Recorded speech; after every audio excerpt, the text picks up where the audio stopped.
خوشخبری یہ ہے کہ عام انتخابات کا انعقاد 8 فروری کو ہو رہا ہے۔ بری خبر یہ ہے کہ یہ انتخابات بھی مذاق ثابت ہو سکتے ہیں۔ گزشتہ ہفتے سپریم کورٹ کے فیصلے کے بعد انتخابات کا شیڈول جاری کر دیا گیا۔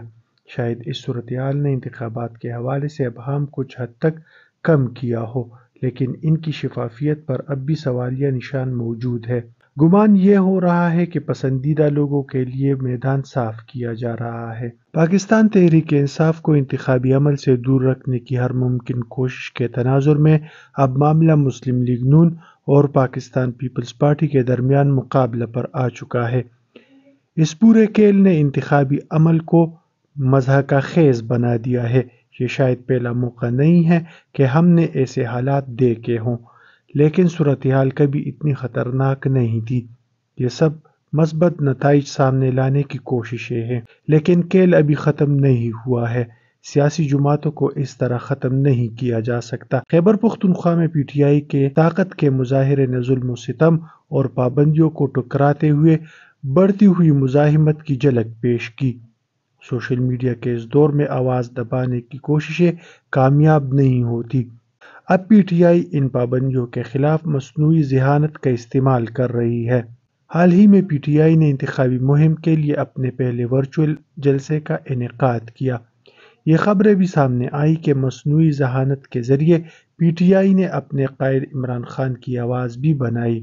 اگرچہ انٹرنیٹ کی بندش کی وجہ سے 5 گھنٹے طویل یہ ورچوئل جلسہ تعطل کا شکار، لیکن اس کے باوجود یہ کسی حد تک اپنا موقف پیش کرنے میں کامیاب رہا۔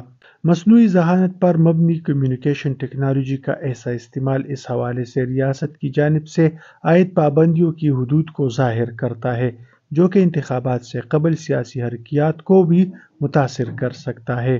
یہ ان طاقتوں کے لیے مزید مشکلات پیدا کر دے گا جو کہ انتخابی عمل میں مداخلت کرنا چاہتی ہے۔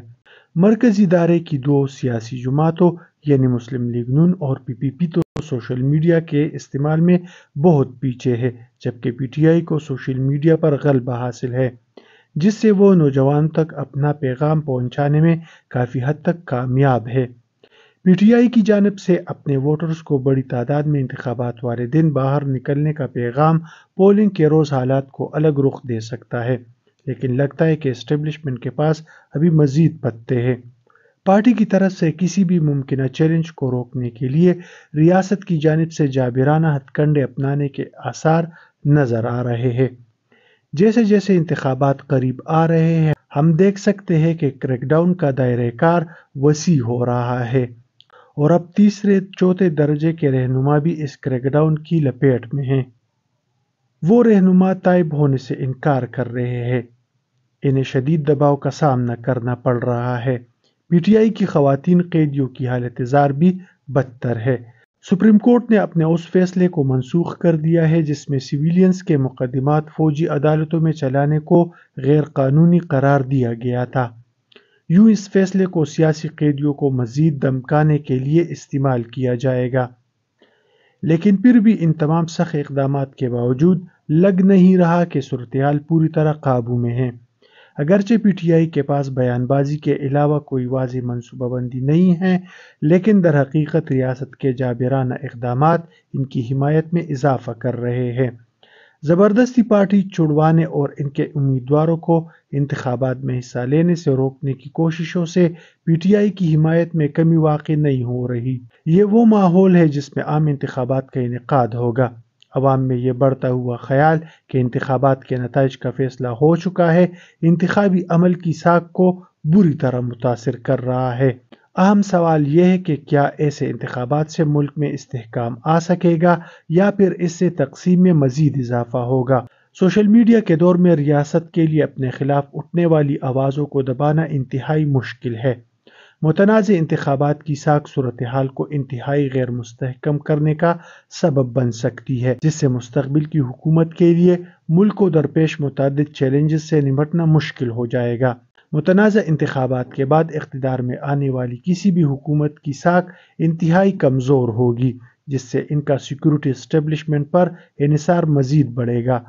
اس سے ملک میں جمہوری عمل کو شدید نقصان پہنچے گا۔ ہمارے لیے یہ حقیقت لمحہ فکریہ ہے کہ مسلم لیگ نون اور پی پی پی اقتدار کے اسکیل میں اسٹیبلشمنٹ کے تمام جابرانہ اقدامات کا ساتھ رہی ہے۔ در حقیقت سابق وزیر اعظم نواز شریف کو اسٹیبلشمنٹ کے اس نئے کھیل میں سب سے زیادہ فائدہ پہنچ رہا ہے۔ جس طرح اس پورے نظام میں تبدیلی لائی گئی ہے، اس تناظر میں ان کے خلاف مقدمات میں عدلیہ کا فیصلہ نواز شریف کے حق میں آنا کوئی حیران کن بات نہیں ہے۔